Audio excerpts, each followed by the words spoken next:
Codependency, we hear about that all the time, right? But a lot of people don't fully know what it means.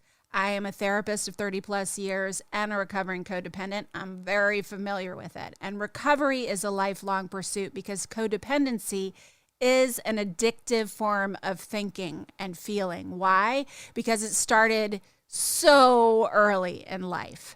And it's something that's so embedded in our early childhood wounds and often in our entire childhood. So it's become, in many ways, our operating system.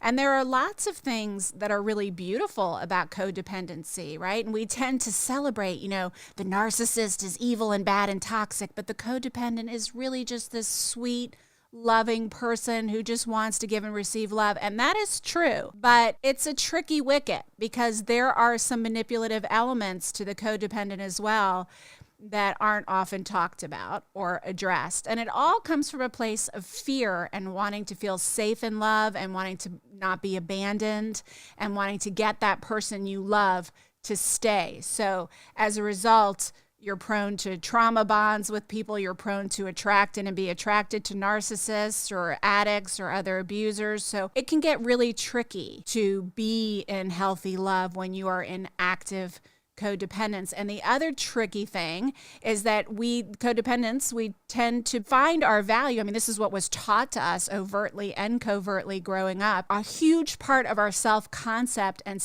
especially our value, how we value ourselves, is in our caring and doing for others. So that's not necessarily a bad thing. We all can agree that being a caring person who's willing to help others out is an extremely positive quality.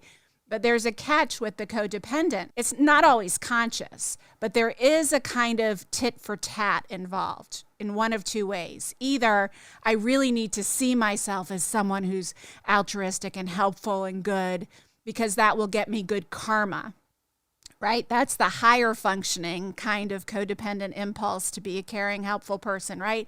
But there's still an exchange at play. You're doing this for the other person in hopes that the universe gives it back, that there's a payoff, right? Because that's what we've been taught growing up. We will only get love, protection, care, affection, approval if we are taking care of others. So it's embedded in us. It's not an evil, bad thing, but it's really important to be aware of. And the second reason, which is the lower functioning reason that we can want to be caring people, is literally a tit for tat. Like, if I take care of you, then you're never going to leave me. If I take care of everything and every need you have, or I'm there for you when you're at your lowest of lows, you will love me. You won't leave me. Because that was our experience and it's never been challenged. But that's never going to be a healthy way. So when we give to others, obviously it should come from an altruistic place that isn't about getting anything in return. And it often leads to manipulations and or disappointments when we do.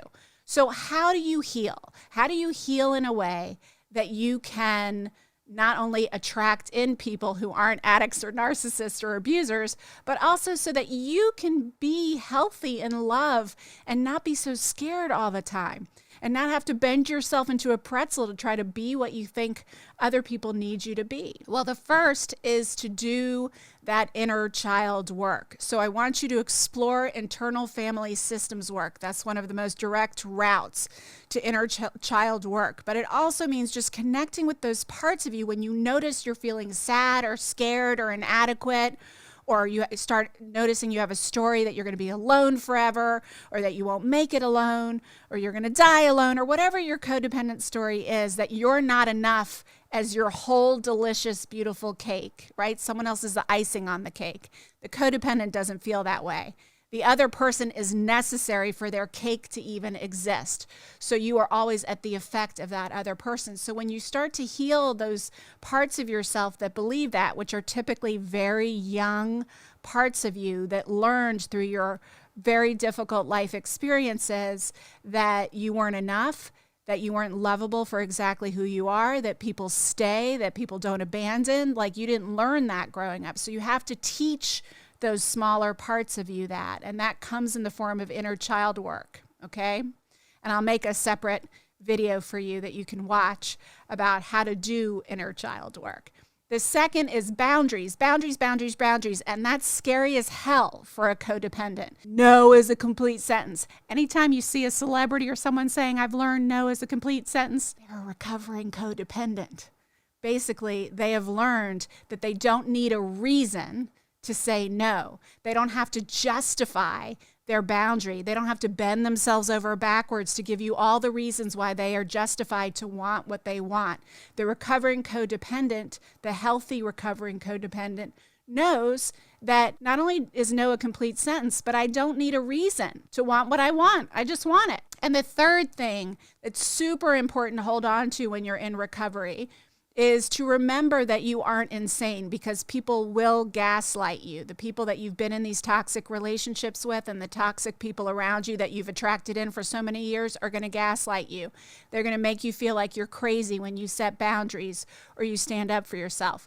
So you need to get a coach or even a friend who can remind you that just because you're the only sane one in this situation, in this conversation, in this exchange, doesn't make you insane, okay? To remind you, because it's hard for a codependent to remember who they really are. And if you can, find a whole community. Codependence Anonymous is an amazing resource. Melody Beattie's book, Codependent No More, is one of my favorites to refer people to as a starter.